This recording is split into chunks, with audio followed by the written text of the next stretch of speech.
Back to the further dilemma facing government in this country, federal and state, the demonisation of coal. We learned today that within China, there's a surging demand for thermal coal. Not just China. We've got plenty of the stuff. Coal-fired power is a growing industry in Asian nations, China, India, Vietnam.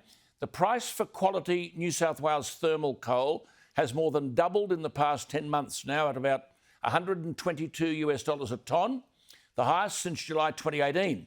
Money in the bank for Australia. Yet there's a comprehensive campaign, as you know, to deny Australians the benefit of our own resources. Thermal coal is also known as steaming coal, or just coal. It's the principal means of generating electricity in much of the world. Taiwan has bought about 2 million tonnes of Australian thermal coal in the past couple of weeks. Everyone wants the stuff, but we're prepared to sign an economic suicide note and keep mouthing net zero carbon dioxide emissions while the rest of the world must surely be laughing at us. China has 220 coal-fired power stations under construction that we know of and 266 in planning. See if they're worried about carbon dioxide emissions. India want our thermal coal, 77 coal-fired power stations under construction, 116 in planning. 35 nations in the world have 467 coal-fired power plants under construction. Extraordinary. 903 around the world in planning. And we're exporting coal to these outfits. I have to say there are many members of the federal parliament who agree that we're bonkers, but they haven't got the guts to say so. Matt Canavan does. He is the talented National Party senator from North Queensland, banished to the backbench by McCormack because he supported Barnaby Joyce for the leadership. Senator Canavan, thank you for your time. What are we to make of this latest demand for thermal coal? Well, Alan, many Australians might have heard a sound around the country today. It was the sound of a bunch of lefty heads exploding because the news broke this morning that demand for Australian coal has almost never been higher. People are desperate for it. And they'd been believing all these fairy tales that somehow coal was dead, that demand for coal was on the decline and never going to rise again.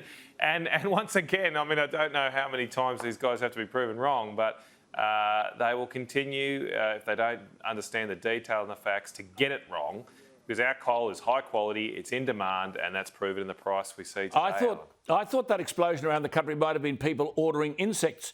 What were you up to today? I've got, just as a sidelight, in the Senate. This is madness on steroids. Just very quickly explain what you were raising.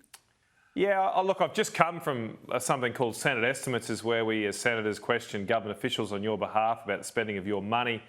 And the CSIRO, who I just came from, in the last few months, they have released a report on edible insects. They're encouraging Australians to eat more bugs because bugs produce fewer carbon emissions than chicken, pork or lamb. Now, Alan, when I put to the room, this was the recommendation the CSIRO made a couple of months ago, and there's at Senate Estimates, there were probably 20 or 30 CSIRO officials there in the room.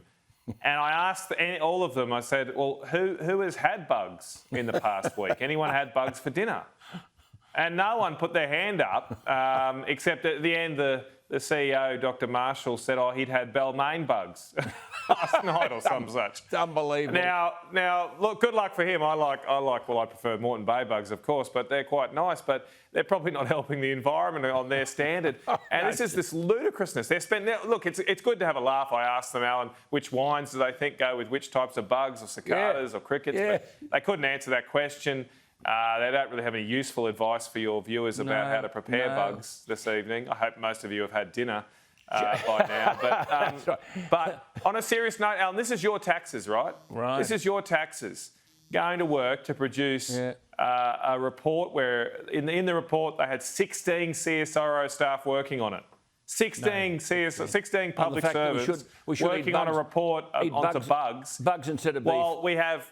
While they don't understand basic facts about our coal industry, our second biggest export, they are ripping resources out of supporting our beef industry.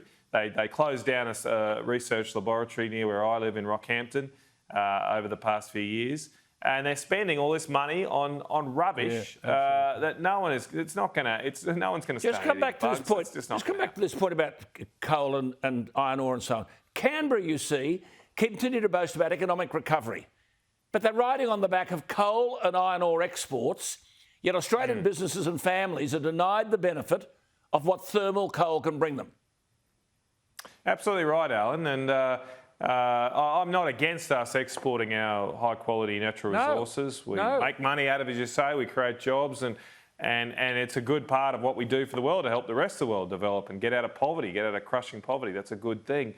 But we would be completely unethical to export our natural resources to other countries and deny the use of them to our own countrymen and women who deserve to have the power on all the time, who deserve to have good jobs in manufacturing, which will only happen if we provide cheap, affordable and reliable power.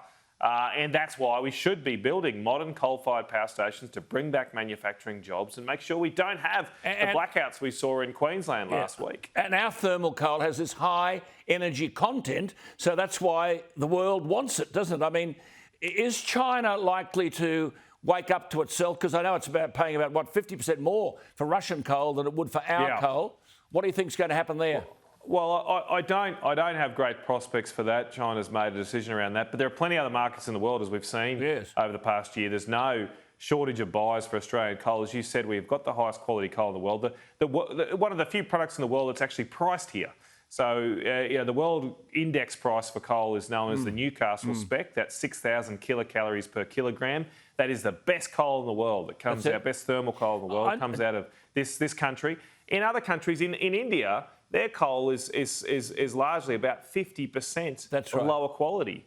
And our coal is 50% worse for the environment. Matt, I noted Wood Mackenzie, who are advisors on global natural resources, were saying they thought that Chinese authorities will soon loosen restrictions on the volume and quality of coal imported in the coming months. Do you think there's any hope of that? I mean, Taiwan and India are heavily in the market after our stuff, aren't they? Well, look, I don't know, Alan, although I don't have great hope for it. I don't think we should plan for it. I think we need to plan for a world where we reduce our dependence on China, because I don't really want to have a business relationship with someone who can't be trusted. That's it. But when are we going to be... Talk about being trusted, just before we go. When are we going to wake up in Canberra that we actually, if we resurrect the coal industry, coal-fired industry and nuclear power, we would lead the world with cheap power, businesses would thrive, jobs would be available, the economy would grow? What's wrong with that scenario in Canberra? Well, what we need to do, Alan, is activate. Is that we live in a democracy, and all of your viewers, tomorrow you could call your local MP and local Member of Parliament and tell them you want to have Australian resources used to create Australian jobs. You want to have an Australian coal-fired power station built here, and what is your Member of Parliament doing about it? Good on you. That's what we need to do, because it's not... I tell you what, Alan, I spent a lot of time in this building. It ain't going to come from this building. It's going to come from the good public sense themselves that we have of Australian people around. But I'll let you go. I'll let you go back to your wife, because I just heard that she's got a lovely meal of roasted bull ants for you, and I'm sure. Luckily, I'm not at home tonight, Alan. So there he is, Matt Canavan. Good to talk to you, Matt. Good to talk to you. Have a great weekend.